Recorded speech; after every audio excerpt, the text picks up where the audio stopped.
How are you, colleagues? Oh, good.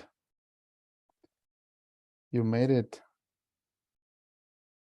to the last day of our training. Congratulations. How are you, Nicola? Are you in Scotland? Is it cold? It's getting a bit colder, yes. But sunny, Sunny.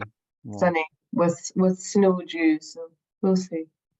okay. I really don't mind if it's cold as long as it's sunny. The days that I Exactly. hate, the days that I hate the most are the ones that are gray, windy, rainy, you know, all of the good combinations for at the present day. Yeah, we have a lot of those.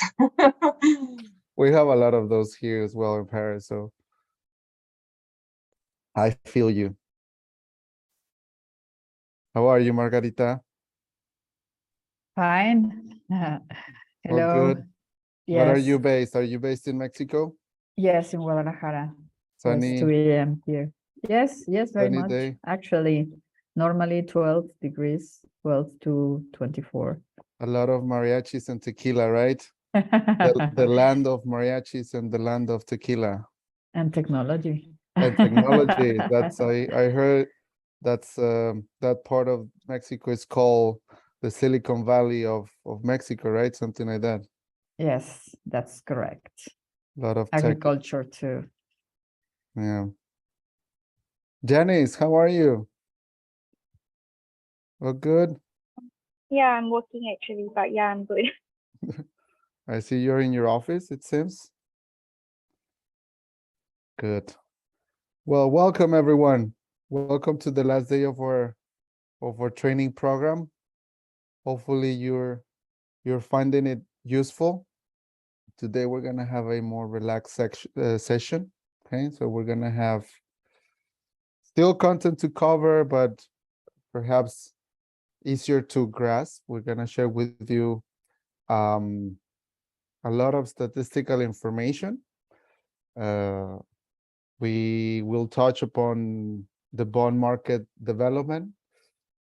We will also have the continuation of yesterday's exercise, which aims at providing, you know, further insights of all of the topics and concepts that we have been discussing since Tuesday. Let me share with you, put on the screen the agenda. This is the agenda that we have for today.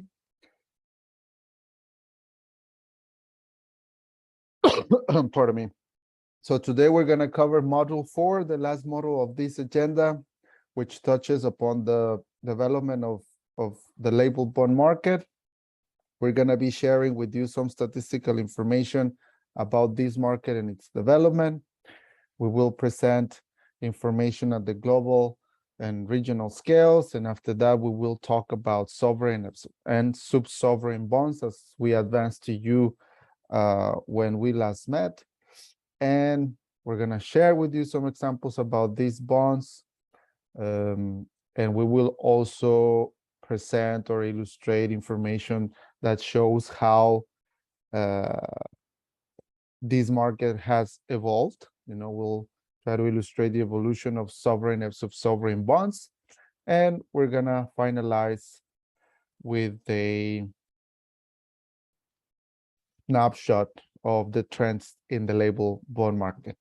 Okay, colleagues, so those are the elements that we're going to cover today. These are the questions that we hope that by the end of the session, you'll have enough elements to answer. How did the GSS plus bond market start? Pardon me. What has been the evolution of the GSS plus bond market? What are sovereign and sub-sovereign bonds? And what is the market forecast for the coming years? Okay. Now, similar to yesterday, let us just do a quick recap of some of the key points that we discussed, just to again refresh our minds. Yesterday, you might recall that we had the opportunity to better understand the issuance process of a bond that has been labeled green. You might recall that we showed at the beginning, at the very beginning of the session, this graphic, which included on one side the steps for issuing a regular bond, and then on the other side, the additional steps that as an issuer, you need to take into consideration when deciding to label a bond as green, okay? Important to remember things such as getting rated, which refers to the assessment process of the creditworthiness of the entity. In this particular case, the entity that is seeking to borrow money. We explained the fundamental role of underwriters. They can provide very useful support along the process, on the green bond framework, on the strategy, among many other things. We talked about the prospectus, a document that needs to be prepared, the comfort letter as well, and the roadshows. You might recall that we mentioned these are a good opportunity for investors to meet issuing companies, okay? So those steps, colleagues, you might remember that apply to all bonds, okay? Irrespective of their flavor, color, or label, okay? Now, then after that, we had a closer look at the steps that are to be followed to issue a green bond. And in here, you might recall that we started that part with the green bond framework. And I told you that this can be considered the centerpiece of the green bond issuing process. We illustrated how the core components of the green bond principles are embedded in the framework: use of proceeds, selection of projects and assets, management of proceeds. And we also talked about the different external review methodologies, okay? SPOs, assurance, scoring and rating, certification.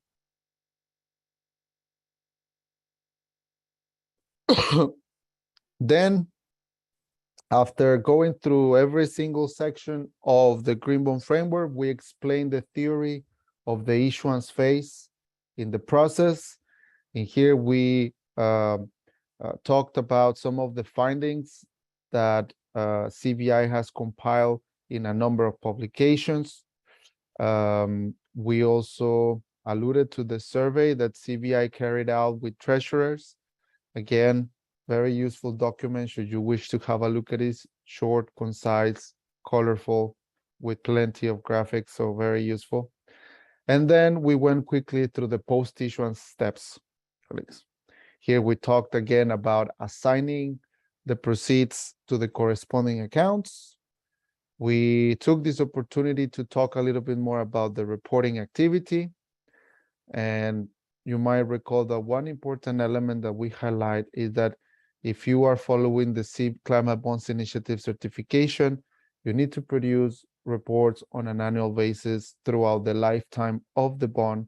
And this is a requirement to maintain certification under the standard, okay? So these are the elements that we discussed yesterday, colleagues. Did anyone have dreams about bonds, nightmares, questions, something? Would you like to share with Yes. us some? Margarita, yes, tell us. What about the time? If you are planning to do this, what is the time horizon that normally it takes? Because once you review the different elements, the different principles, it seems like it takes a lot of time. Yeah. Well, unfortunately, I do not have a straightforward response for you, Margarita, because it really depends.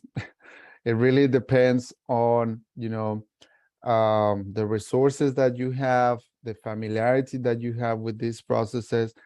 Perhaps I will be inclined to say that if it's the first time that you are gonna follow this process, it might take you a little bit more time, again, depending on many factors, not only your familiarity with it, because again, you might recall that I mentioned yesterday that if you are to finance a number of projects, not just one single, let's say, solar plant, but a number of projects in agriculture, in transport, in buildings or whatever, you know, the task might require a few additional elements that you need to take into consideration.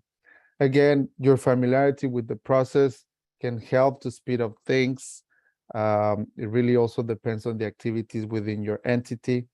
If you, for instance, if you have warriors such as Jimmy that work late at night, you know, you can have more people working on this exercise, but it really depends, you know. Also, the external review methodology might take some time, depending on the service provider, you know. So yeah, different elements to factor in the formula, okay? But this can take from a few weeks to a few months, okay? Okay, thank you. Anyone else, colleagues?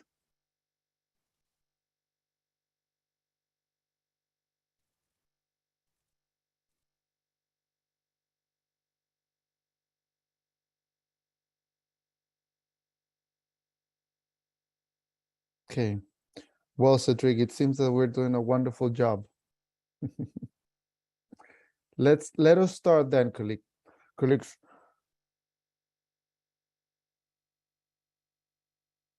And apologies, I should have started by apologizing because I'm a little bit sick. It's always a good way to start a session, right? By apologizing. So I hope I'll stop coughing from now on. Okay, so let us start with this slide, which presents the green bond market development or the label bond market development. And in here, basically, we can start by saying that 10 years ago or so, a little bit more than that now, well, there wasn't really much to say about the label bond market, okay? But at that time, we already started to see interest and also pressure, you know, to raise, and this interest and pressure basically came from Nordic pension and sovereign wealth funds, and also from some other countries in Europe, and they were already starting to assess the non-financial risks against their portfolios. Okay, the hard to abate sectors as well were increasingly being questioned because of their rather limited transition to more sustainable practices and business models. So at that time, we could start already noticing a stronger appetite for innovative instruments and also methodologies that could allow the finance sector to adopt better or more sustainable practices. Okay. So with this rather short context, colleagues, it was in 2007 that the European Investment Bank, the EIB, issued a first climate awareness bond, which became practically the first fixed income label product, and that was used to fund renewable energy and energy efficiency projects. Okay. Shortly after that, the World Bank followed a similar practice. They issued a bond that they labeled green, which basically followed the structure of a conventional vanilla bond, but now they integrated, you know, these additional environmental credentials to the instrument. Then a few years later, colleagues, the climate bonds initiative was launched. You might recall that on Tuesday, I mentioned to you that this organization was created on around 2010. And at that time, it started to put in place the climate bonds framework. And this, of course, with the purpose of guiding the market and also to provide assurance about the environmental integrity of climate bonds. And well, in that line, the result was the climate bond standard version 1. in 2012. Okay. The year after that, we could say that the green bond market started to take off because we started to see larger deals, and there was also more interest from investors. And also in 2014, the principles that we have been discussing from ICMA, from the International Capital Market Association, were launched. That's another very important part of the market infrastructure. And those have been very useful. You know, they have been helping and guiding the market in the right direction. And from practically 2015 on, we can say that the market started to mature because it expanded to other regions out of the European community. Perhaps somebody can tell me what happened in 2015 that contributed to this increase as of that year. Something very important happened worldwide in Paris. So you might recall that that year the Paris Agreement was approved. So perhaps we can say that had something to do with the increasing numbers that we saw as from that year on. Okay. For instance, around that time, China started to explore this market. You know, China started to develop its guidelines. We went through the particular case of the Chinese community on day one. So there were a few guidelines there, and then by 2016, basically this country went from 0 to 40 billions on green bond issuances, and as of today is one of the top issuers of green bonds. And perhaps we can say that what happened in that country has also influenced or contributed to raise awareness in other countries of the region, particularly the ASEAN economies, the ASEAN bloc, who's been very active in this field as well. But not only things are happening there or in Europe, in more recent years, we have seen increased interest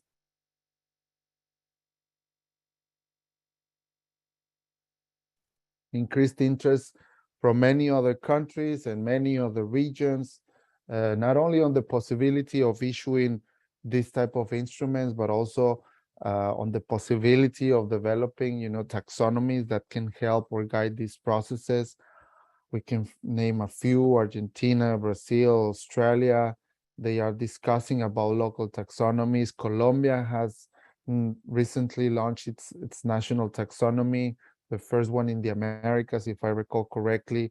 We have, of course, the European taxonomy that will continue its development process. South Africa, another example that recently launched its taxonomy. But another thing that very important one, colleagues, is the diversification of thematic bonds that we have seen throughout the program, right? Now, we can not only talk about green bonds, although these are perhaps the most mature market as of today, but we can now also talk about, you know, other types of labels: blue bonds, social bonds, sustainability bonds, sustainability-linked bonds, pandemic bonds, and so on. Okay. And of course, a very important milestone was reached back in 2020 when the green cumulative issuances reached the $1 trillion mark, which it is now at around 2 trillion, a little bit over 2 trillion, I think. And of course, other bonds are gaining traction as well: social bonds, sustainability bonds, and many others. And we will see more statistical information about all of this in the coming slides. Okay, colleagues?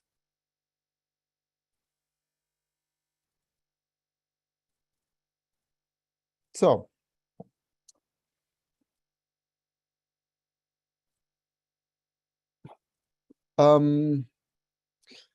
first of all, as discussed, there has been tremendous growth in the green bond market, okay?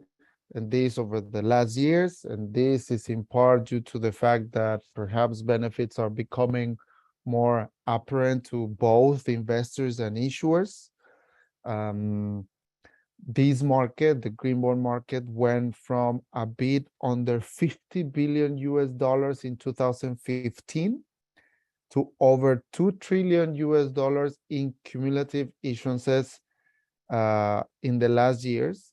And actually CBI, the Climate Bonds Initiative, estimates that in the coming years, we will be reaching annual issuances of about 1 trillion US dollars, which is of course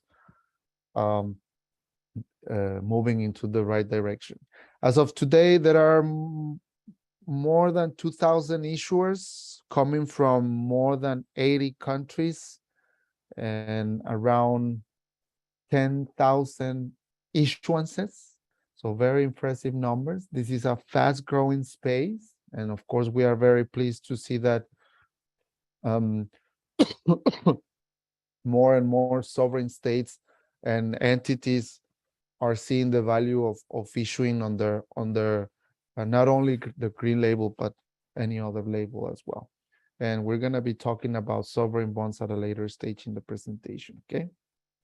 Now, in terms of the regions, this first graphic that you see here illustrates illustrates where the green bond market is at the moment. So very much still tilted towards the developed markets and predominantly the European Union. But of course, we would like to see more and more growth from the emerging markets. And we have noted the appetite and interest of these countries in the past years. North America and Asia Pacific also there with a significant share. In here, this is just another graphic that illustrates some of the information that I just highlighted before, but now presented in the form of emerging and developed markets, as well as supranationals. So again, developed markets still dominating the space, and supranationals issuances might just continue to be a minor part of this space, okay? In terms of issuer type, we have this graphic where you can appreciate there's a large share of non-financial and financial corporates. We have a reasonably large chunk of government-backed entities and also sovereigns, but we're going to present this information in a more granular fashion in the coming slides, okay? This graphic is rather interesting, colleagues, because in here you can see the amounts of proceeds that are being allocated to different sectors. You can appreciate that we have a mix, but we can observe that the market is still dominated by investments in buildings, in transport, and in renewable energy projects, which is the largest share actually, and we have seen this sort of tendency in various economies around the world. We have smaller shares from water, from waste, from land use, and also ICT related projects, as you can appreciate there.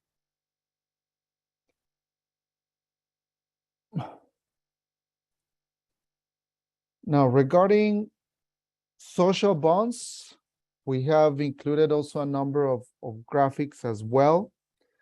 In the particular case of the of the social bond market, this market has gained some traction in the last 3 to 4 years, and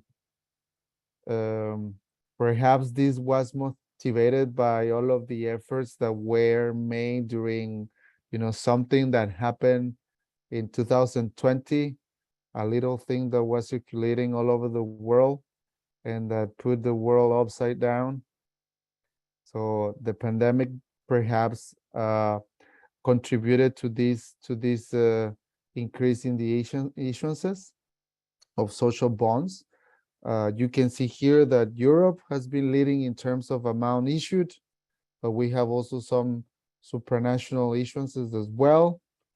Other regions also had some activity on this space, although more modest.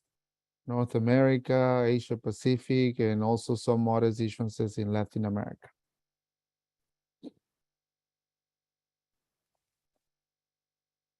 Now, again, similar to the graphics with green bonds, in here we have the information of social bonds, but now presented by market type.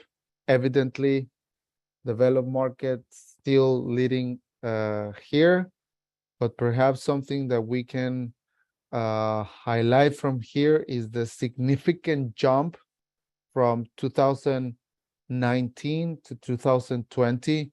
And as I said before, perhaps this can be alluded to due to the global pandemic, which perhaps incited issuers to follow this format to finance, perhaps the construction of hospitals or, to finance access of vaccines or to support businesses, to support employees. In France, there was in the country where I'm based, there were a lot of efforts coming from the government to keep the economy running. So they supported impressively businesses and the small businesses and big companies in order to keep things going.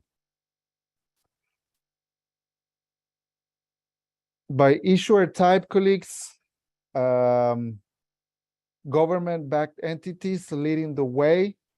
And again, perhaps following the same line of thought, this makes sense because governments were at the forefront of the fight against the impacts of the pandemic.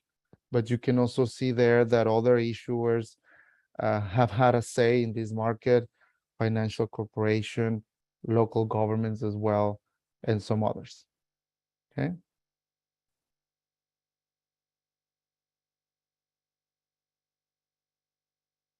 Transition bonds and sustainability linked bonds, colleagues, both of them with positive numbers, okay, and increases from 2020 to 2021. It's been not that long since we started to track this information, so very important and significant numbers here.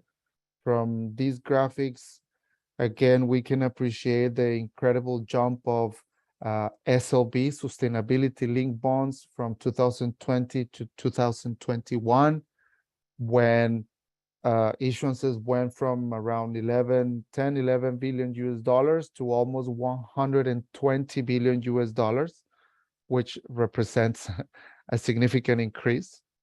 In terms of number of issuers, we also have impressive numbers for sustainability linked bonds. They went from having only 31 issuers in 2020 to having about 200 issuers in 2021. So this also represents a significant increase, and we are still wrapping up numbers for 2022, but again, very impressive numbers last year. Now, regarding transition bonds, we have also had good numbers, although a bit more modest if compared to the numbers of SLPs in the same period of time. Nonetheless, also increasing numbers regarding those instruments, regarding transition bonds. And again, if we take into consideration that these are rather fairly new instruments, and if we take into consideration the fact that the market is still somehow familiarizing itself with these instruments, okay? And perhaps, the more modest performance of transition bonds can be alluded to the fact that the transition bond market still lacks, agreed standards and clear definitions. But as we have highlighted before, the Climate Bonds Initiative is putting a lot of efforts, colleagues, on this agenda. And we expect that the guidance that is being produced that has been produced, that is being produced, and that will be produced will enable, more issuers to tie their debt obligations to ambitious and credible transition strategies. Just as a heads up, we are currently working on a transitions training program, okay? A training program completely focusing on the transition agenda. So should you be interested, please keep an eye on our platform or our different communication channels, because this should become available sometime in the next weeks, in the next months, okay?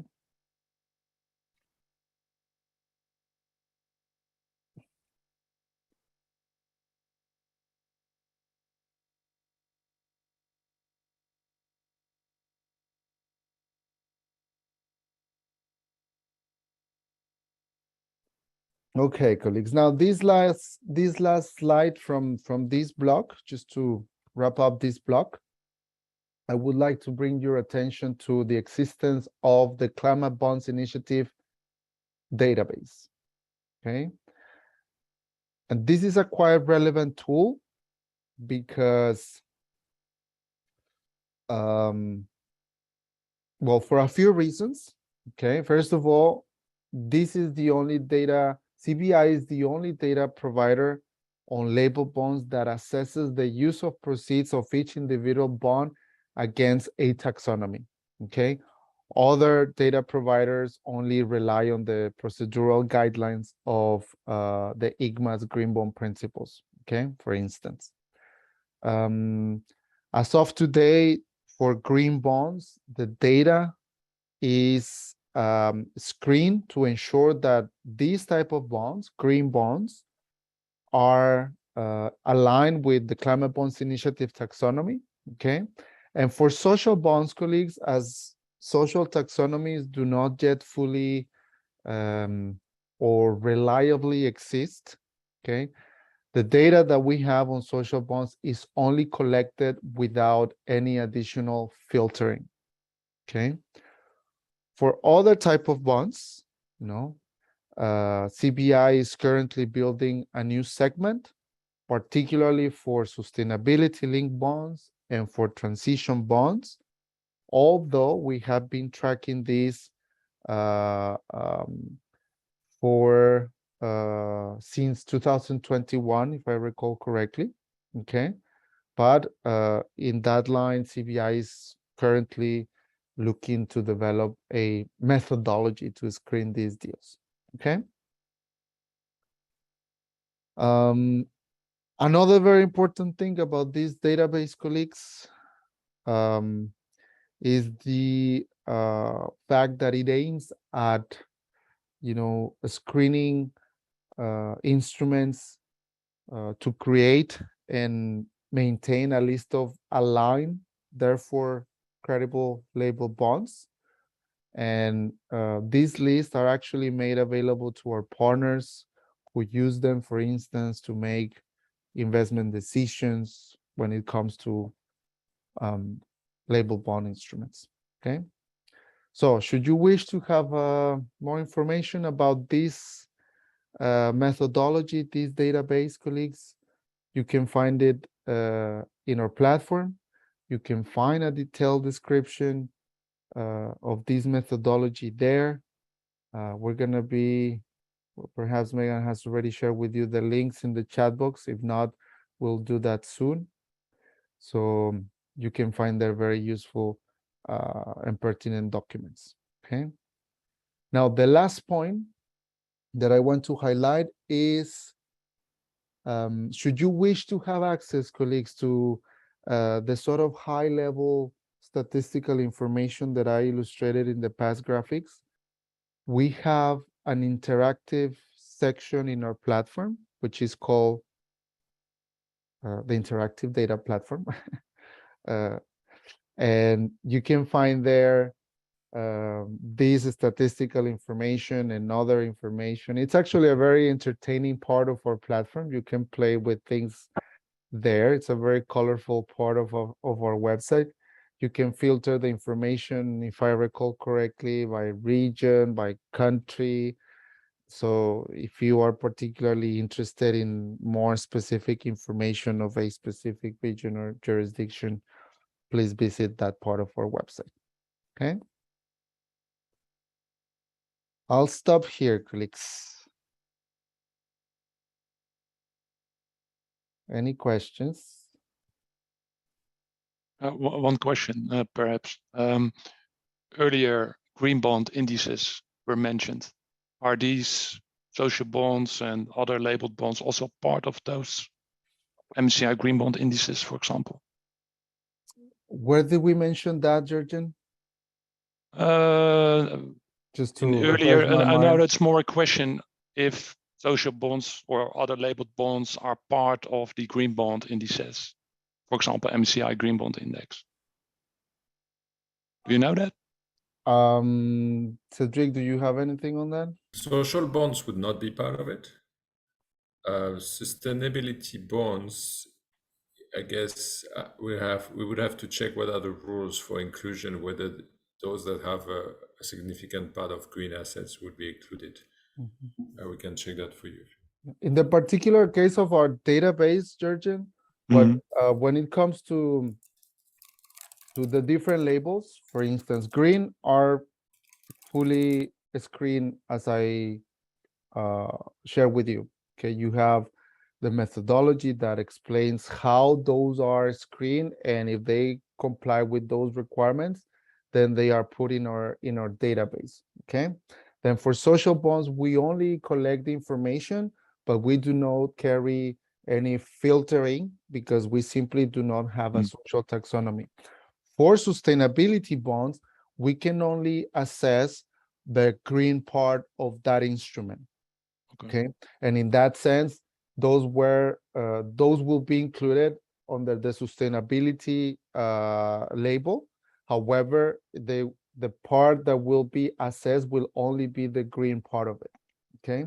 Now, when it comes to other labels, for us, blue bonds are green bonds. As you might recall, the first day we explained all of these categories, the different names that are used, but in which category they fall in.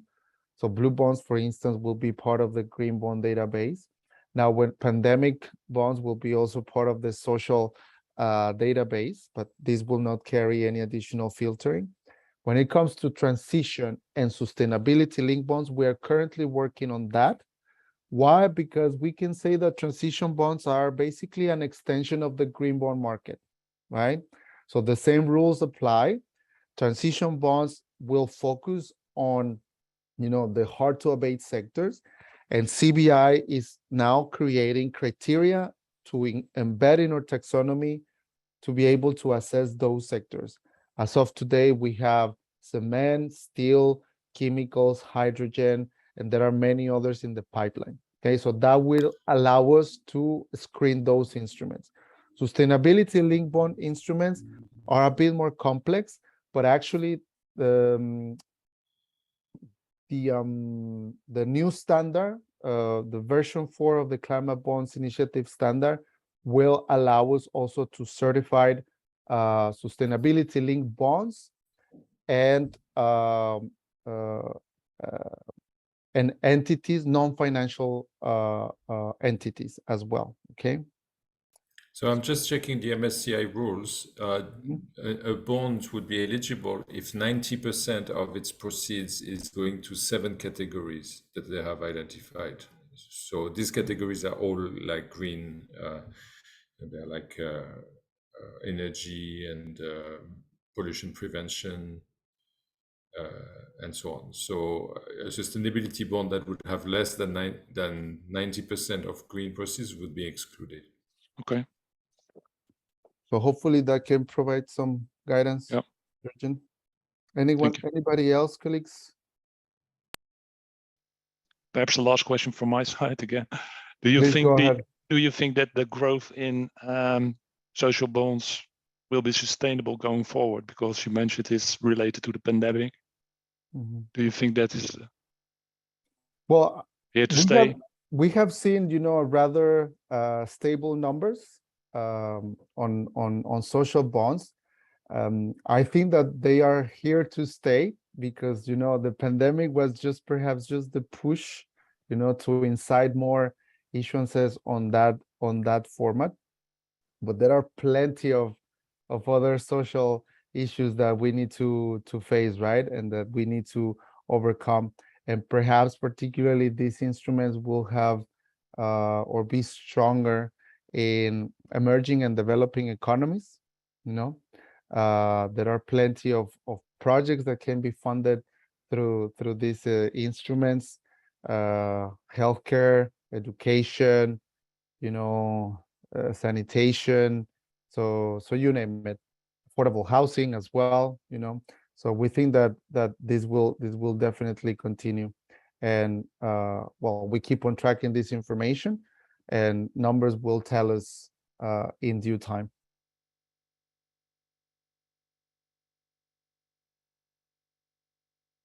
Anybody else, colleagues? Jimmy, still awake? Apologies, I'm still impressed that you're taking a course at 2 a.m. Good. If no questions, let us play a little bit, colleagues. Who was paying attention to the first slide that we had today? I'm gonna invite you to help me out with this, okay? What we need to do here is to order the set of events there in chronological order, okay, from the oldest to the most recent one. Okay. So let's see.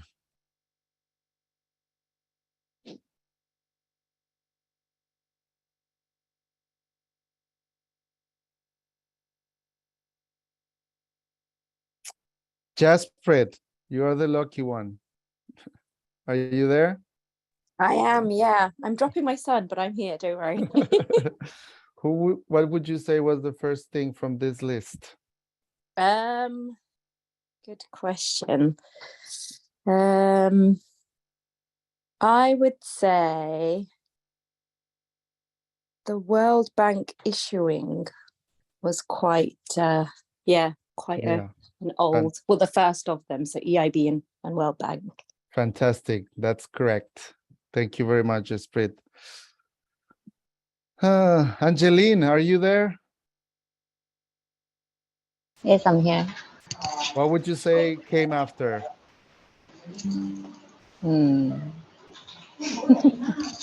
I think it's either B or D.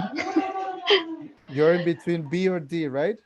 Yeah. Okay. So you're not far. You're not far. You are in the right direction. Okay. Let me see. Launch. I think it's D for Denmark. Correct. It was the launch of the climate bond standard. Correct. Okay. Thank you very much. No problem. Next one. Vigilia, are you there?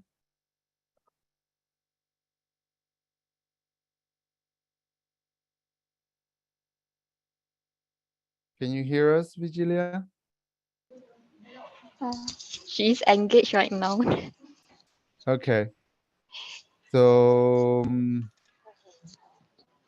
who else? Ricky, are you there, Ricky? Yes, I'm here. Yeah. The What would third you say one came should be after? D for dog. Green bomb principal launch. D, exactly. That's correct. Thank you very much.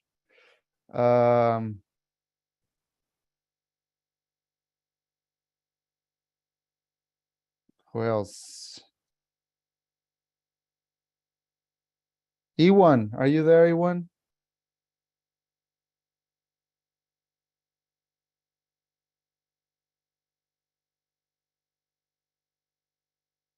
Tancia, are you there, Tancia? Tancia Ahmed, Hi. Yeah. can you help us with number 4, Uh, the fourth event? is it the green bond market hits the $1.1 trillion? That's correct. That's correct. Thank you very much, Tancia. And I get the easy one. The last one is thematic label diversification. and acceleration. Good, well done, colleagues. So I'll stop here. Now I'll leave you with my colleague Cedric.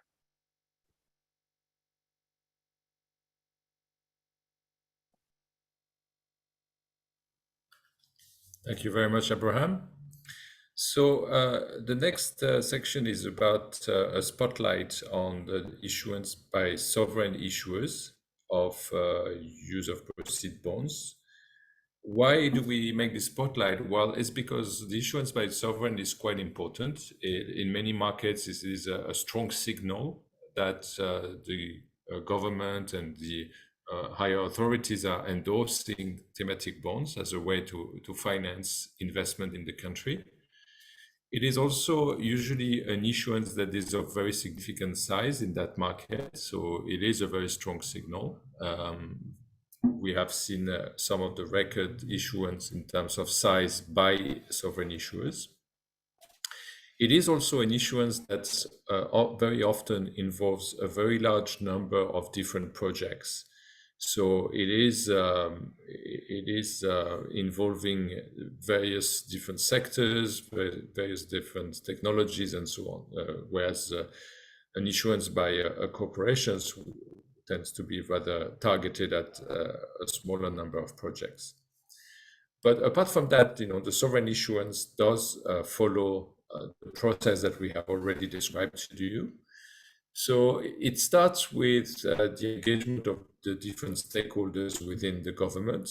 Usually it is being driven by the Ministry of Finance, which is monitoring or administering the foreign borrowing of the country. That the Ministry of Finance is the one that will receive all the information on what types of projects are going to be financed from the various line ministries. So there is a lot of collaboration that must happen between the different ministries to select the projects, to make sure that they are aligned with the principles that are set in the bond framework. They are usually also part of a broader plan of investments by the government, which is an annual process of reviewing how the budget is allocated line by line. But once the governmental stakeholders are mobilized, the sovereign has to establish a bond framework. So it has to include all the 4 pillars that we have described that are recommended by the Green Bond Principles.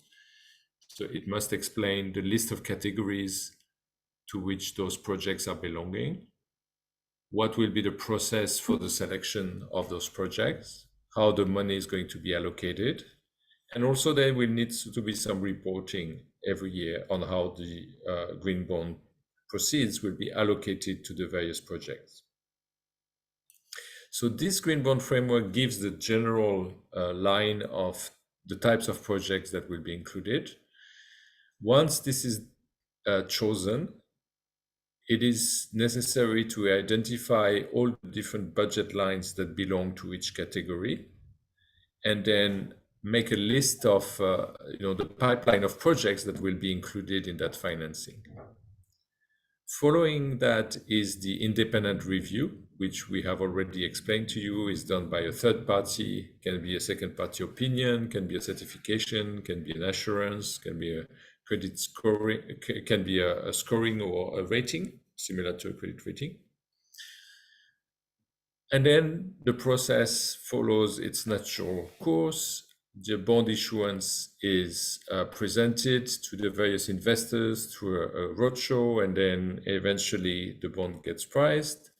And then after that, the money is allocated to the various projects, and then the sovereign issuer will monitor how the different budget items are being funded and how the money is allocated, what portion goes, for example, to adaptation and mitigation projects, and then what is the broader ESG strategy of the government. And then there will be an annual reporting. There will be an opportunity to demonstrate what is the impact of those various projects.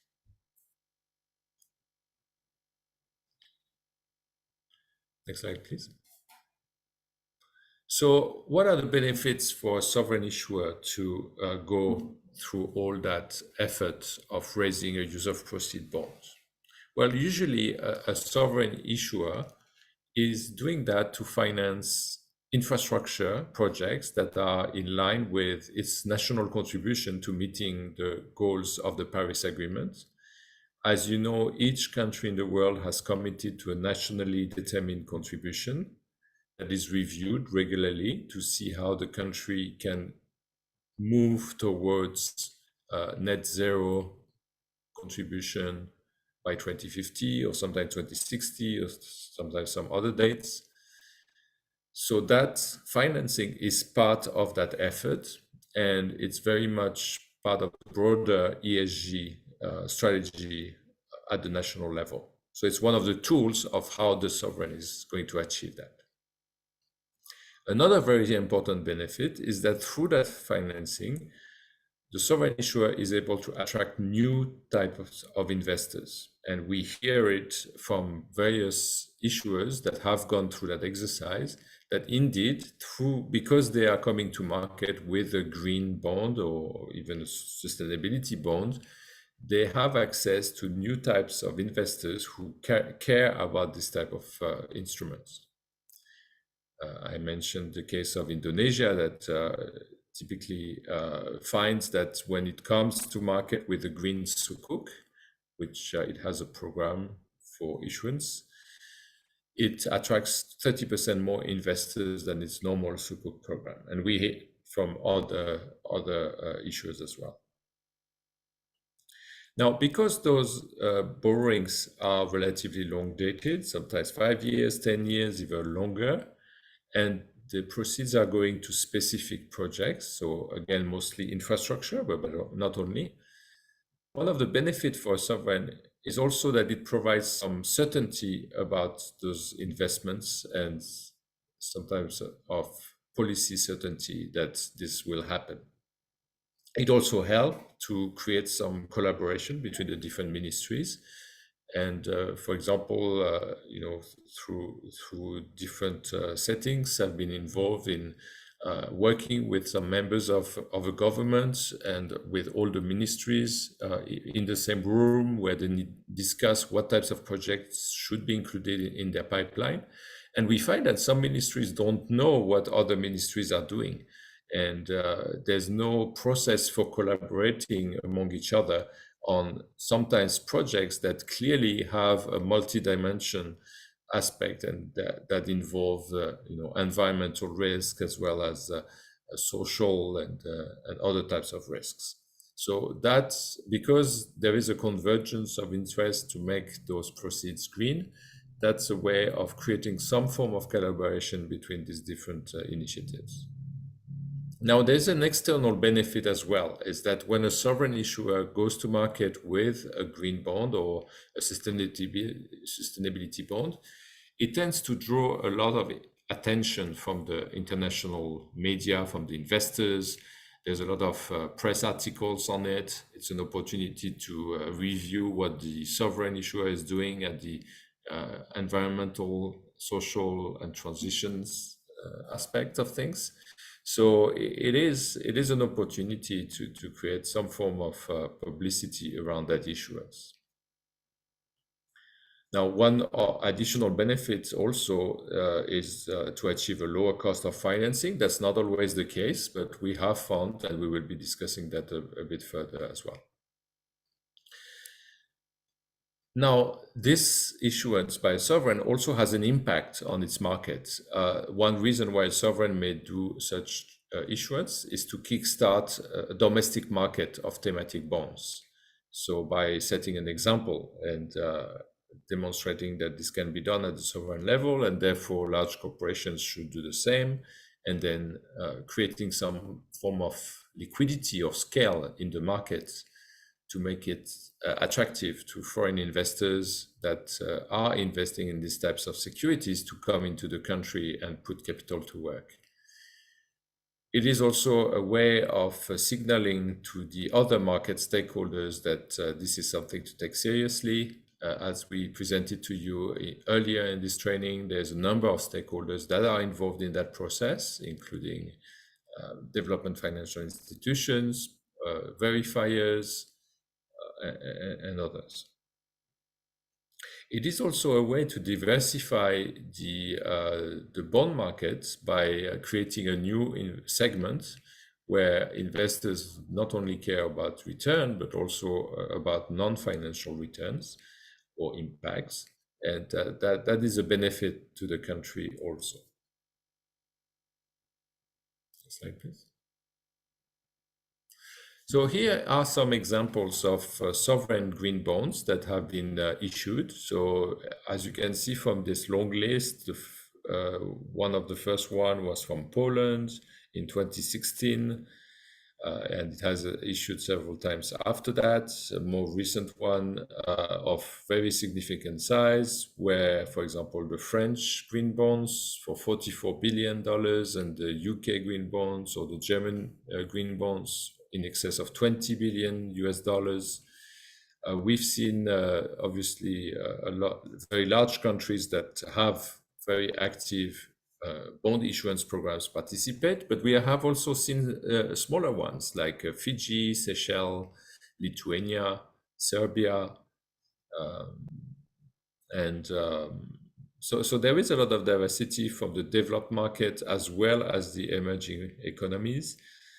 So this is an attractive way, for example, in Fiji, which is a country that came very early on by issuing a green bond, gained a lot of publicity through that issuance. And so DM and EM, developed market versus emerging markets, that's the difference. So yeah, I was saying Fiji gained a lot of recognition by doing this green bond offering, which I think there was a repeat issuance after that. And then we have seen actually some countries also experience with other types of thematic bonds like sustainability bonds or sustainability linked bonds. And Nicola, you have a question? Yeah, what are the typical maturities of these bonds? Like where do Some they are fit in very the long market? dated. So for example, the longest I think that has been issued is from Singapore, which has issued a 50-year green bond. But otherwise, Fiji was probably 4 years, 5 years, I forgot. But typically, yeah, they are between 5 and 10 years. And sometimes they come in different maturities. So one insurance would have like a 3, 5, 7, 10 years kind of maturity. So they are very good in order to finance projects like infrastructure projects that have a long time span as well, because of their long maturities. So some pretty big numbers out there. We have seen social bonds issued by Ecuador, Guatemala, Chile, and Peru. We have in 2020 and 2021. We have seen sustainability bonds issued by various others. Among this list, you can see quite a few names, including some African countries like Benin. We have seen Thailand. I think the Thailand one was interesting because it was a sustainability bond, but it was financing some green projects, and it got certified by CBI as well as a green bond. It had, I think, 2 tranches, one for greens and one for social projects, and so on. So there has been a first sovereign issuance of a sustainability-linked bond by Chile in 2022. And we are still waiting for the first sovereign transition bond. It's yet to appear on our radar. I think there has been some rumor that Japan may be considering one. There's been an active issuance of transition bonds in Japan among corporates, but we haven't seen that yet. Although one could argue that all those green bonds are actually already working on the transition. So it's part of that effort to green our economies. Chile is interested because it issued a sustainability bond, a social bond, a green bond, and a sustainability linked bond as well. So quite a variety of different bonds. So some example of certified level sovereign bonds. The Judge Sovereign Green Bonds was interesting. It got certified by Climate Bonds Initiative. It is going to meeting climate vulnerability, as a large part of the country is actually below sea level, so it's very exposed to rising sea levels.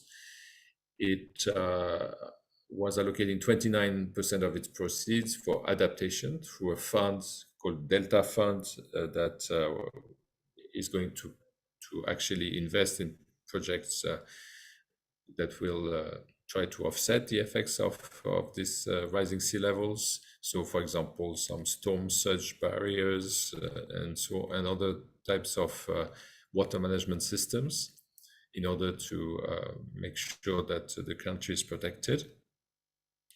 The Thai sovereign bonds, as I was saying, it was the first sovereign sustainability bond in Southeast Asia, and it had a green component to fund the mass rapid transit line, the Orange Line in Bangkok, and in addition to some social programs as well. And the green aspect got certified against the transport criteria of the climate bond standard. Next one.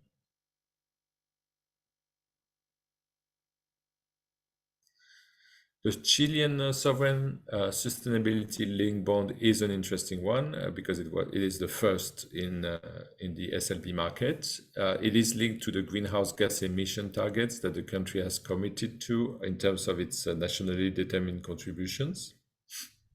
So basically, this type of instrument is setting a baseline, like in, let's say, 2018, where 77% of the carbon emissions came from the energy sector, and then it's aiming to achieve a higher share of renewable, 50% by 2028 and 60% by 2032.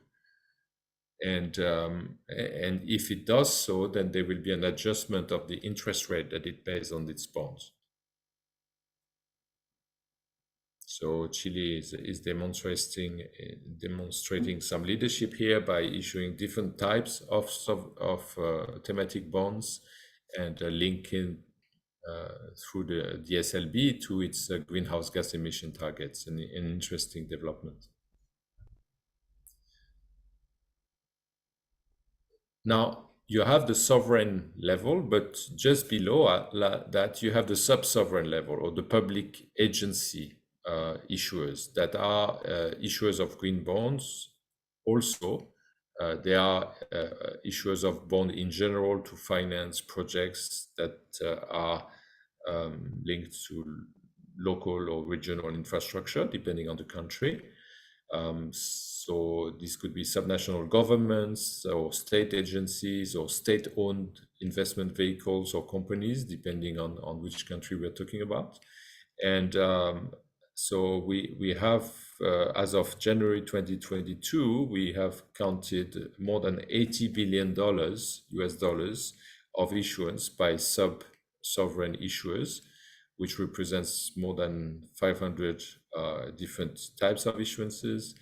The US is actually a big number of that. It's more than half, because there is obviously an active bond borrowing program by all the states. But also we've seen large amounts out of Canada, Australia, and so on. So an interesting way for sub-sovereign bodies to also access that market and deliver some resilient infrastructure for their citizens. Next slide, yeah. So among those, there are a few interesting examples. So sorry, Jimmy, you're saying domestic market or external market? No, DM and EM is not. It's developed market or emerging market. So some examples is includes Fannie Mae, which is a US mortgage financing provider. So essentially, it's an agency that takes mortgages off commercial banks and refinances them. And they have an active green bond program. It's one of the largest global green bond issuers. It is actively engaging with the banks to make sure that the mortgages are backed by appropriate building codes in terms of delivering low energy housing. And it is an active program. It's one of those where I was explaining to you that it's possible to have a programmatic issuance. So it's one of those where all the green bonds that are issued can be certified as well. A second example is the New York Metropolitan Transport Authority, so the New York Metro. It is an active issuer. It is also a programmatic issuer, and it has issued several green bonds so far, where the proceeds are allocated to electrifying the rail system and all the infrastructure that goes with it. It has even issued some retail tranches of its green bonds to allow its commuters to also participate in the financing of that infrastructure. So it's an interesting example. The city of Helsingborg was interesting as well. It has been the first local government sustainability-linked bond, and it is a bond that is tied to this commitment by the city to reduce its greenhouse gas emissions. So the baseline there is 1990, and it promises to reduce by 61% by 2024. And it is part of a wider plan to reduce the greenhouse gas emission by 2035. So that goes into financing transportation projects, circular resource use, where you try to minimize the waste, clean and efficient energy use, and so on. So a lot of the domestic the priorities that the local government is setting. Next slide, please.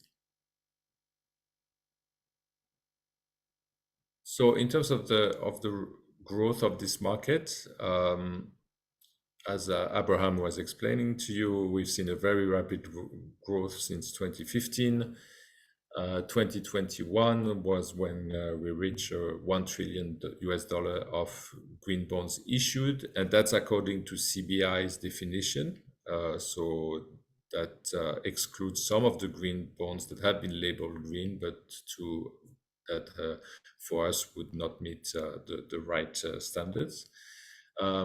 So this issuance is continuing to increase. In 2022, there was a strong first half, but the second, I think there was a little bit of a blip because of the rising interest rates globally that affected the interest by investors to invest in green, in normal bonds in general. But we think that this growth is nevertheless going to continue, because we have seen thematic bonds still outperform normal bonds, even in a kind of a downturn in terms of issuance. It is expected by 2023, so this year, to reach $1 trillion of issuance for the whole year. We'll see if we get there. And by 2025, we expect that number to continue to grow, trending towards $5 trillion of issuance per year. That may sound very large, but at the same time, we said that the total size of the market is around $140 trillion. So these bonds are coming to, are maturing. So they need to be refinanced, and very often they are refinanced by the new issuance of bonds. So that's why there is this active primary activity in the bond market. So when those bonds are refinanced, it's an opportunity to make them green by creating the framework and then allocating them to the right projects. So that's for the green bond market, and then there will be more issuance of other types of bonds as well. We see a significant growth in the wider thematic bond market, green, social, and sustainability bonds. Obviously, after the COVID, a number of the governments in the world have put in place some form of support for their economies, and those programs need to be financed, so they can be financed through the issuance of bonds. Countries have also committed to net zero pledges, which they need to comply with by making some investment into their infrastructure. So that's a way of financing this infrastructure. There is also the reaction to the very rapid increase in the cost of gas and oil in Europe and Asia that is incentivizing project developers in the renewable energy space to consider more projects, and this can be financed through green bonds or green loans, and those green loans can be refinanced by green bonds or other forms of thematic bonds.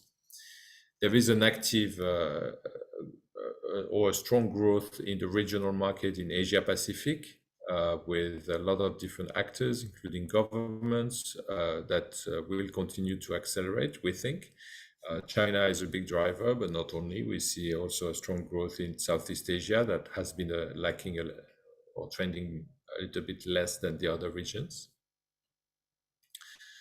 This new market of transition or transition-linked bond is interesting because it hasn't really, it's not really showing in the numbers yet. Yet it's receiving a lot of attention, as there is an effort to put in place a transition from brown activities to green activities, and also change the way the power generation has been built on fossil fuels and now needs to be transitioned to renewable energy.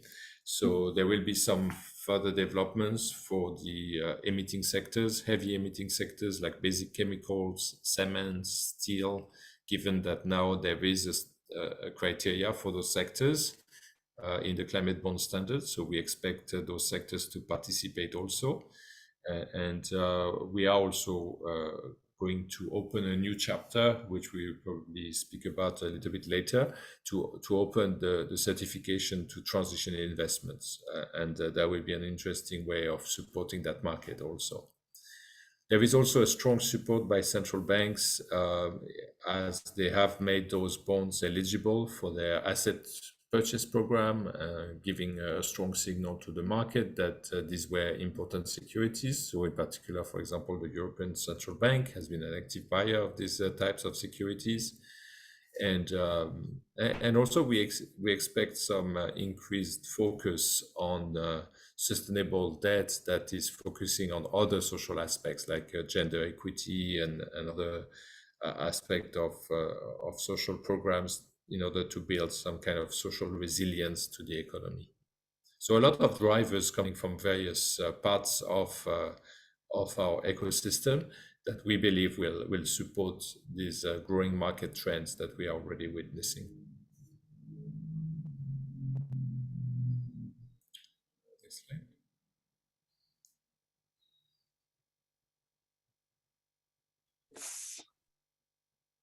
Are you still with us?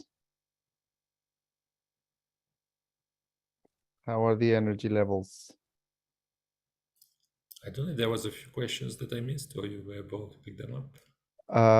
I think we managed to respond to all the questions in the chat box. However, colleagues, Okay. this is a good opportunity for you to open your mic and let us know if you have any queries. Heather.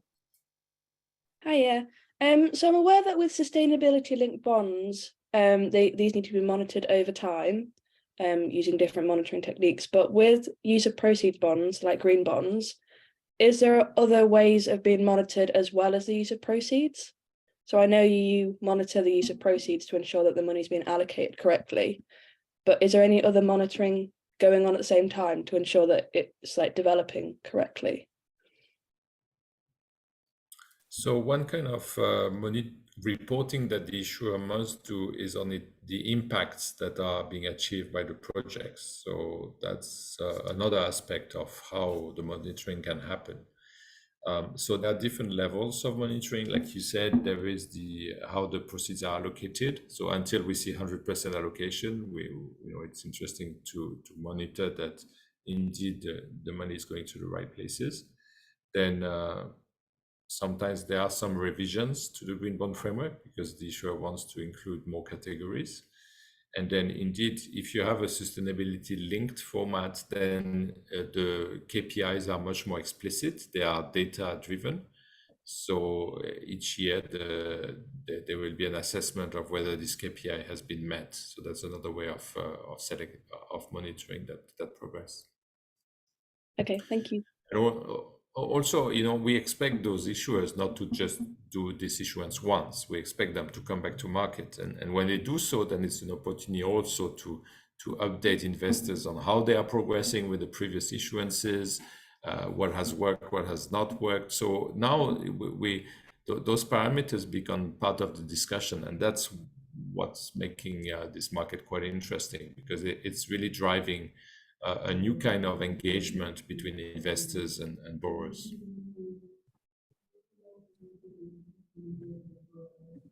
Janice, do you have a question?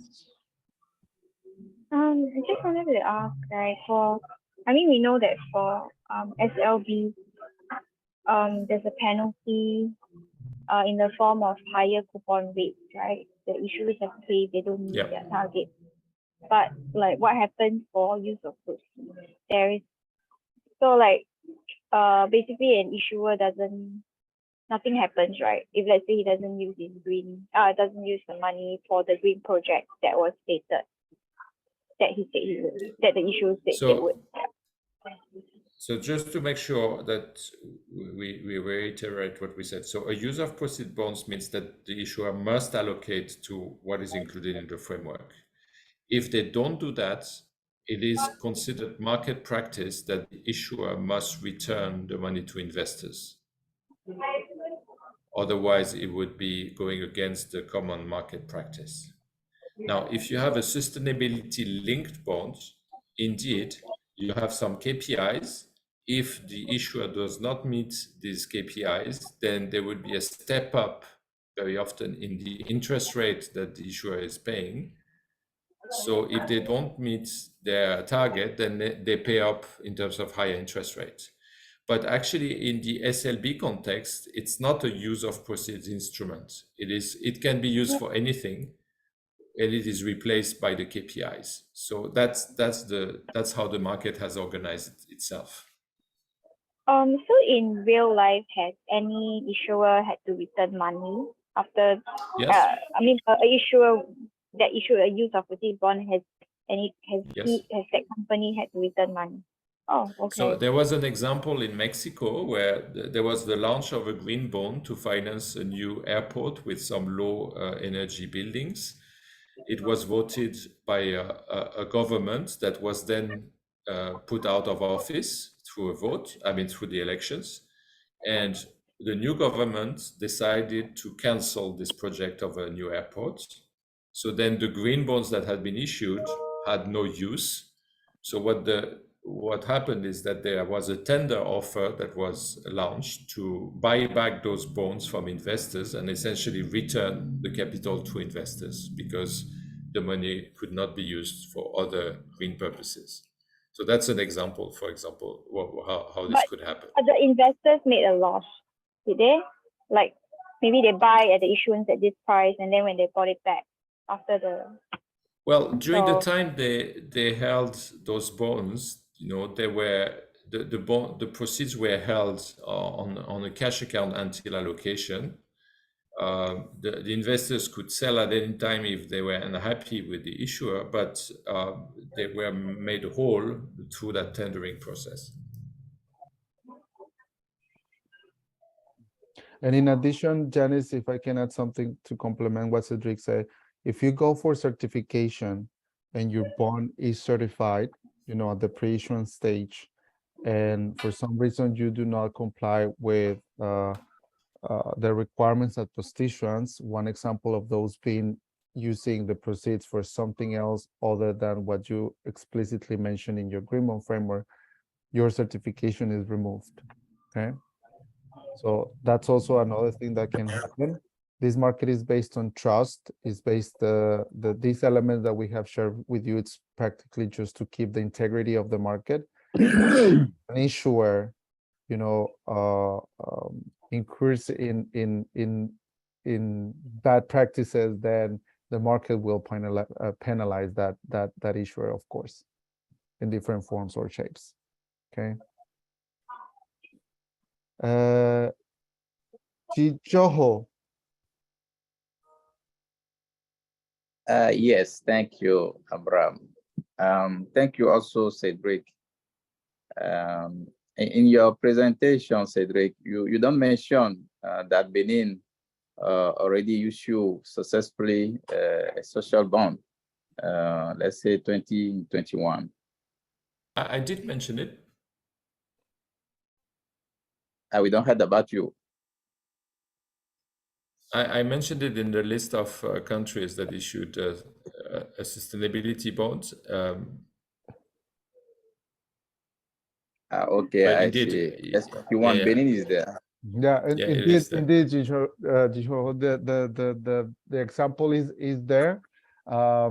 Sometimes in the list of countries that we include in our slides, that doesn't represent, you know, those are not necessarily sometimes exhaustive lists, just examples, just for you to have an idea. But indeed, that one is there, and that's a very interesting case, of course, to highlight. Yeah. Thank Great. you very much. And I see you share something on the chat box. Is that the framework? Is that the report? What is it, Vinny? Can you tell us a little bit more about that? It's a report. Okay, good. Yeah. So colleagues, if you are interested, please have a look at the link that has been shared with us. Anybody else? Alicia is asking whether the loss of certification is an event of default. No, it isn't. I think the market is considering that it's not part of the TNCs of the bond. It's considered to be a loss of credibility, but not an event of default. What I mean, the market considers that if an investor is holding a bond for its sustainability aspects, if the issuer is not performing on that, then they can always sell the bond to someone else who cares less about these aspects, I think.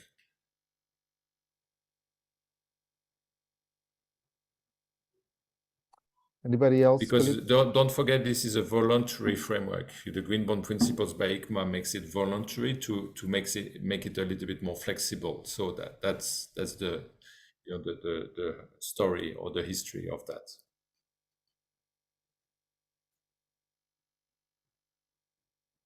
It's a little bit like a borrower saying, "I will become investment grade in 5 years," and actually they don't manage it. You know, they cannot get there for some reason. And essentially someone who holds the bond because they hope that the issuer will become investment grade and sells it because, you know, that's, you can see it a little bit like that. But what does it mean for pricing if that happens? Yeah, I mean, the pricing always changes in the secondary market for several reasons. So it could have an impact on pricing, definitely, because if the issuer is losing credibility among its investors, that means somehow it's reducing its access to those investors. So it could have some long-term consequences that its access to the public debt market is limited as a result of, you know, bad, like, you know, greenwashing, for example. So that's the logic.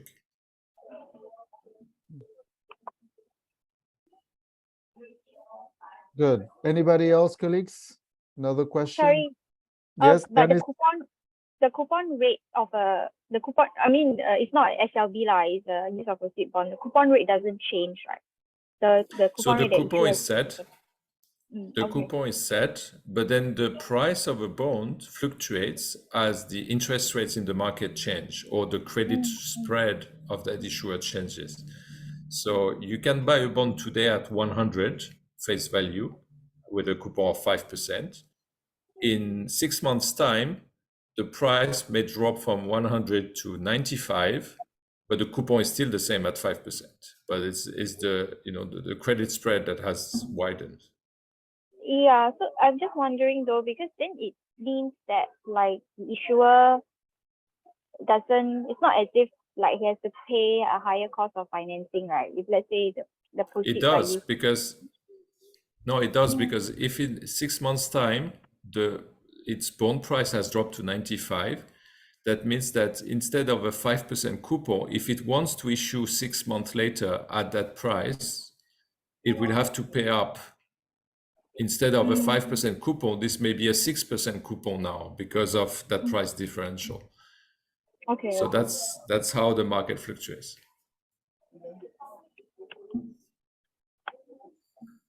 All clear, Janice?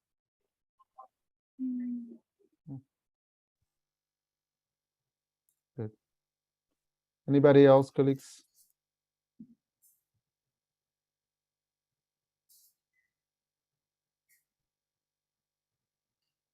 Okay.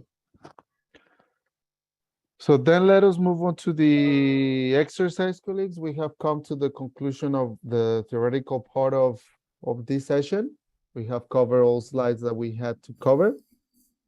Now, first of all, congratulations to all of the teams that presented yesterday. You had a few minutes to convince your executive directors in the elevator. So guess what? You caught our attention, and we have decided to move ahead with your projects. And for that, of course, now we need a more solid presentation of your ideas. And for that purpose, what we're gonna do is now develop the green bond framework. Okay, Megan, if you can help me putting the document on the screen so I can take our colleagues quickly through the exercise. Thank you. So similar to yesterday, you're gonna be putting groups. You'll have to select someone needs to volunteer or be volunteer to share his or her screen and take notes, because again, we're gonna present back when we're back in the main room. But basically what you have here are the different sections of the green bond framework template. Okay, you have there number 1, which is a space for you to reflect your thoughts of yesterday, whether you want to keep those or add a few additional things. Okay, that's an opportunity to set the scene. Okay, then from section 2 on, you have the different sections of the green bond framework template that you need to fill out. Okay, you have for each of the sections, you have a small description of the section, just as a reminder. Okay, we have covered this in the presentation. And then you have there examples of the type of information that you can include in that specific section.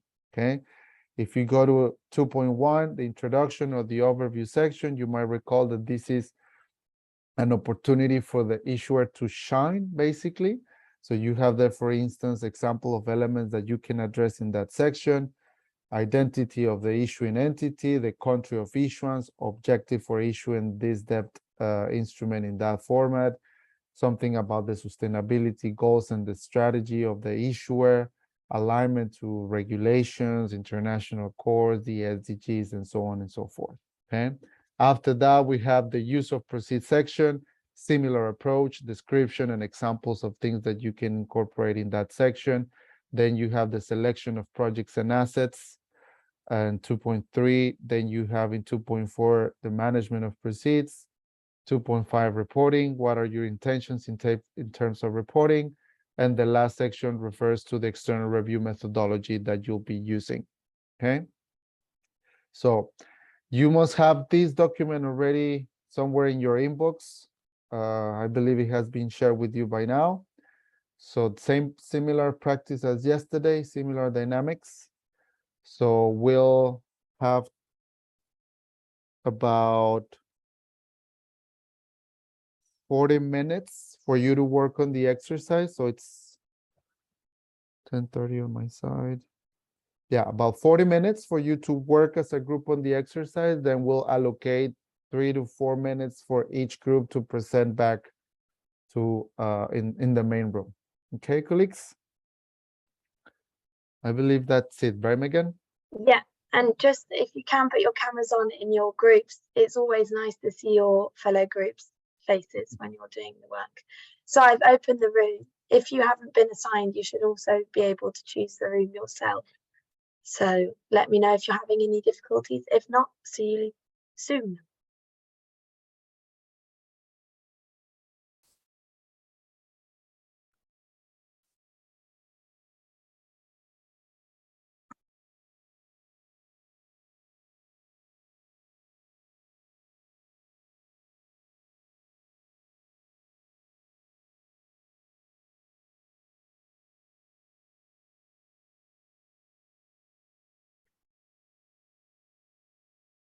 Ada, Patrick, and Chajesh. Well, I noticed that you didn't join us in the exercise yesterday, so I'm just going to assign you to the groups. What Chajesh was always joined, but so I'm going to assign you to the groups. Let me know if you have any questions.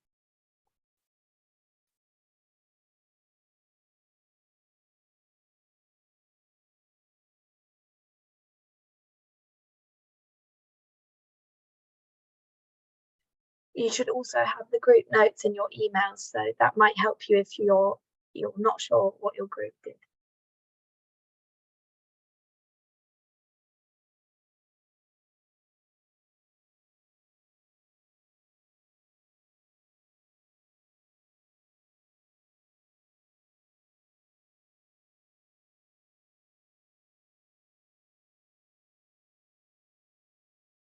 Hi Ada, is everything okay? Are you able to join your group?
Welcome back, colleagues.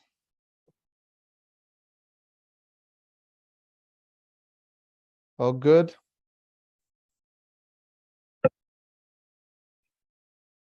Great. So, who would like to start?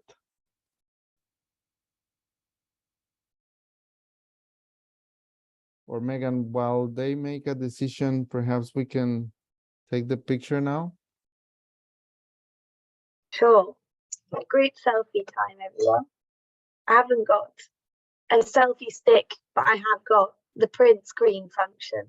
So if you can, please do turn on your videos. It'd be nice to see your faces before the course finishes. I'll give you a few seconds to get ready. If you want to choose a pose, choose the pose. Okay. So remember where the print screen button is. Here. Okay. Ready. 3, 2, 1.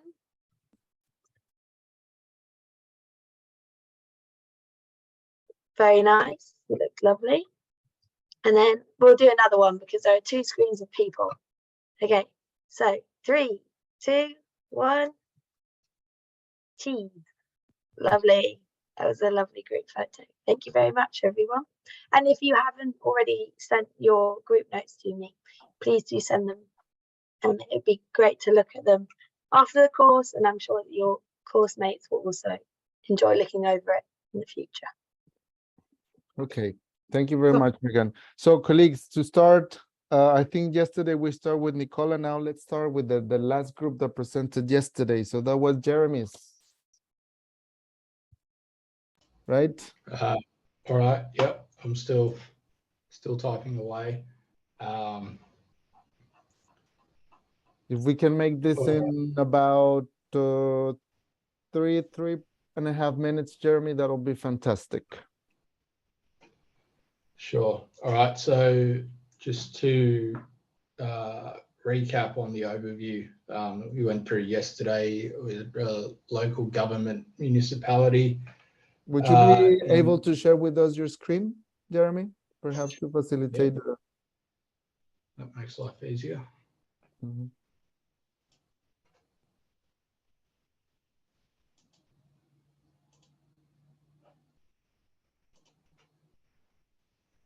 Great, thank you. You can see that?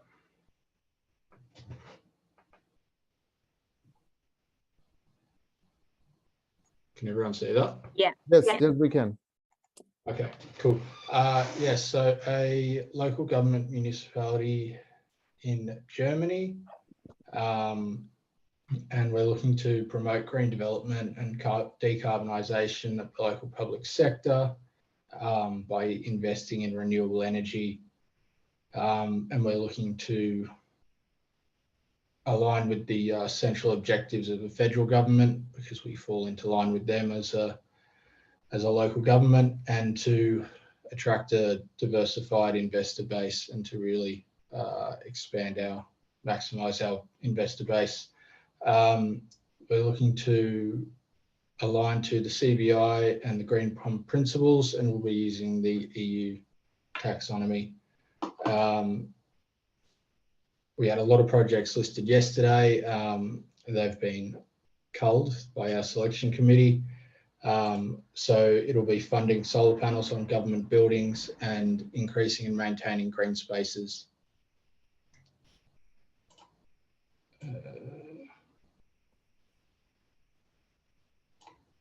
So firstly, on the green spaces, we're looking to increase the percentage of green park spaces, developing green space surrounding new building and infrastructure developments, as well as nature conservation projects, including the ownership, development of property for landscape and wildlife preservation.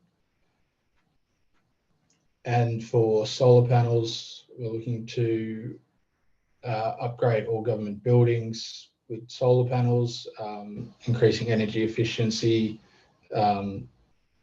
which have a material impact on energy use.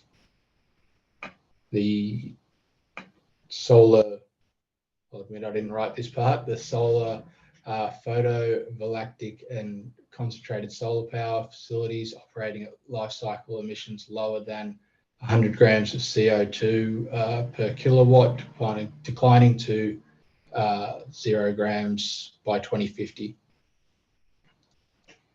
Looking to make use of highly efficient architectural designs, energy efficiency appliances and equipment and building techniques that reduce building energy consumption, exceeding available standards and complying with high energy efficiency certifications or rating schemes. And in our case, that would be the German Sustainable Building Council, or the DGNB. Our exclusions, anything to do with nuclear energy, which I think is actually illegal in Germany now. Industries for alcohol, arms, tobacco, or gambling, deforestation or forest degradation, and more broadly, any activities that are considered illegal in accordance with national or local laws. The process for selection, there is an initial project selection stage and a review of the project portfolio by the government selection committee, and then there'll be an endorsement by the Chancellor's office. I think they have chancellors instead of treasurers in Germany. And then a reporting and tracking and reporting will be established by the same committee with a pre-issuance verification and certification. After that, the green bond will be issued and post-issuance verification.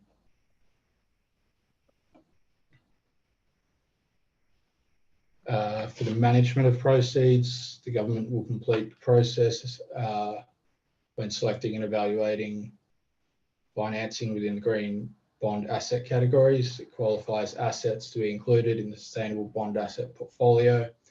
Confirmation process is thereafter undertaken by a green bond committee within the government in respect of the assets made by other staff in relation to green and/or, sorry, just green.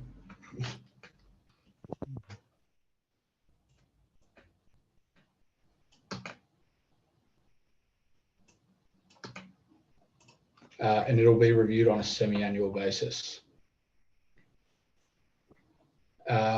Reporting, our sustainable bond framework will be made public at the time of publication and subsequently as it's updated at the government's discretion. Assurance statements at the time of first issuance and annually thereafter, and use of proceeds and impact reporting annually in line with the government's sustainability reports.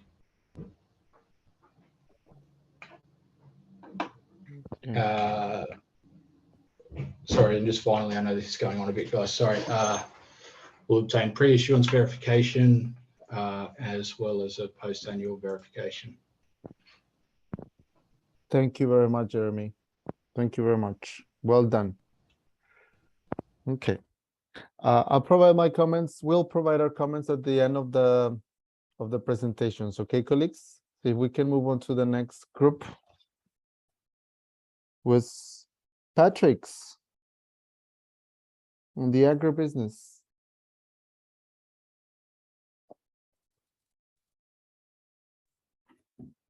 Yeah, g'day guys. We have another one of my colleagues that is that me? running through it. Patrick joined our group today, didn't you, Patrick? Oh, was it? Okay, yeah, sorry. Yeah, Was it? I think so. in So it one wasn't group, Agri. I went think we got into our another group one. slightly mixed from yesterday. So, Abram, do you want our group to go with the German company, or are you looking for somebody that was on the Agri group? Yeah, which one?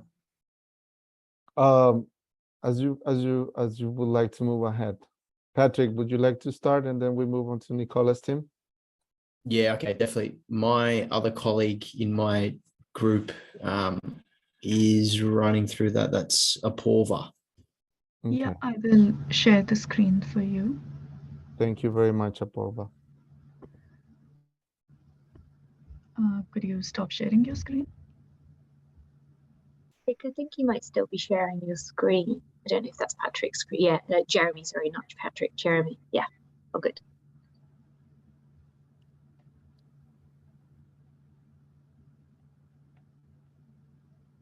Sorry, am I still sharing? No, No, that's it's fine. now. You're good. I think, Apurva, you can now share your screen. Yeah.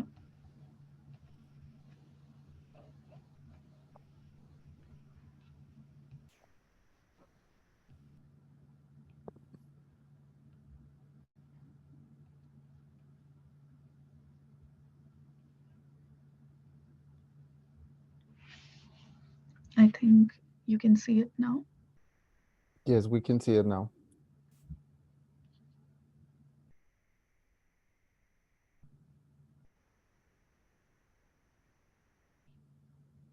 Yeah, so like we discussed yesterday, we are an agro business based in Europe, and the idea of the loan or the bond is to electrify the fleet and the machinery that we use on farm. And up until now, it was diesel powered, but now we want to electrify it, in the sense install solar panels on the farm and use that to power the fleet. And then we see that it being aligned with EU taxonomy and also a couple of SDGs like climate, water waste, also energy. Moving on to use of proceeds. So we thought that the money would be used to exchange 50 diesel vehicles for electric ones, and then also the remaining part of the proceeds would be used for installing the solar panels, so buying the whole infrastructure. And then we also want to hire a consultancy that would help to calculate the GSG emissions on the farm and also the air quality, which will be improved through this. Then besides that, we are also looking at targets. So we thought that we would have a base year, and against a 2015 base year through this initiative, we hope to achieve to reduce our emissions by 50% by 2030. Because at this point, we are not targeting other emissions that come from production activities. Then we thought of a hypothetical GSG number, which we thought would be 200 metric tons, and then we aim to reduce it by 100%. Then in terms of exclusions, we are looking at reducing the reliance on fossil fuel for power generation, then no deforestation or harm to biodiversity, but then also to water and waste, in the sense that we do not emit or we do not put the waste into water bodies. So in a way, we take care of that. Then for the ESG committee, we thought there would be 5 people, which is CEO, CFO, in the sense, or farm owners, but then also the consultancy that is involved for calculating the emissions and the quality of air, and also targeting noise pollution through the electric vehicles that we plan to put on the farm. Definitely the people in the committee would have some sort of stake or control in the business, mostly director positions, but then also the tasks that they perform in the committee are linked to compensation. So that gives them an added advantage to reduce the targets, to reduce the emission targets that we mentioned above. Then for managing the proceeds, we have a couple of KPIs that we want to review monthly. So that being noise, air, and GSG. Then for reporting, we thought there would be monthly meetings, but then we would report on these annually. And also there would be a dedicated sustainability page on the website where we report on this KPIs. And in terms of external review, we weren't entirely sure, but then we thought we would go with EY because of the assurance procedures that they give. I don't know if my team members want to add something to that.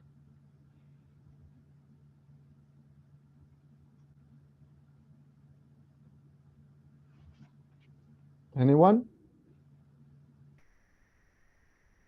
Well, fantastic job, colleagues. Very well done. Thank you very much for that comprehensive analysis of things. Very good job. Now, we might need to steal a few more minutes from you, colleagues, but we'll do this quickly, okay? Next team. Nicola, would you like to be next? You and your team? Okay, let me just share my screen 1 second. Mhm. Oh.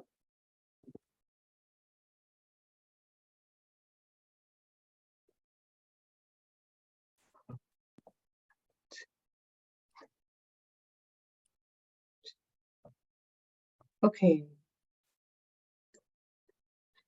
So we are a German car manufacturer based in Stuttgart, which is very sunny, and that's important. And our aim is to raise capital to decrease our CO2 emissions with a target of 65% reduction by 2030 by investing in new renewable infrastructure. We are going to align to the EU taxonomy, and we want CBI certification, and our investor market is domestic. We want to invest in solar panels across the plant, the qualifying eligible assets onshore electricity generation, and we want to upgrade to approximately 5,000 panels to cover a 3-hectare site. No idea what that actually means. That was just a guess. And we will follow the general list of exclusions, and we also want to make sure that we are using a sustainable supply chain manufacturer in Germany with good green credentials. Our process for the eligible applications for the projects across the plant related to the solar panels will be the institution of an environmental committee, which will have delegation of authority from the board, so at the most senior level, and it will comprise finance, engineering, purchasing, and programs. The roles and responsibilities will be divided between technical working parties. So, and each of these technical areas of expertise will report into the environmental committee for subsequent board approval. And that will be the way in which we will get our individual applications for projects approved. Similarly, with our management of proceeds, we are going to go for a ring-fenced account approach just for simplicity of operations and accounting. It'll be a CFO approved process to access the funds, and there'll be a finance and procurement committee put in place for the fund drawdown requests. We'll track that with internal monthly budget and management account report into the environmental committee, and that will be managed by the finance and budget office or department.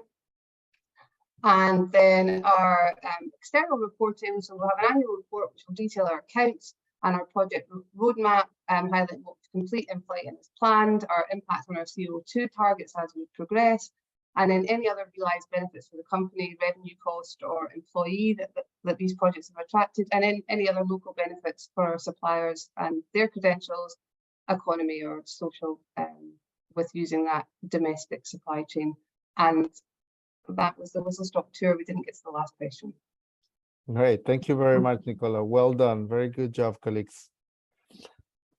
The last one, colleagues, who's that? Jenny, is that correct? I actually been through some technical issue tonight, so I'll let Jenny's rock and roll. Okay.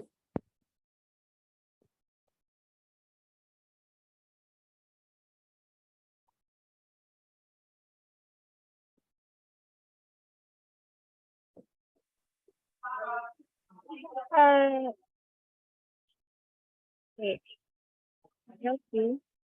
Is it very small?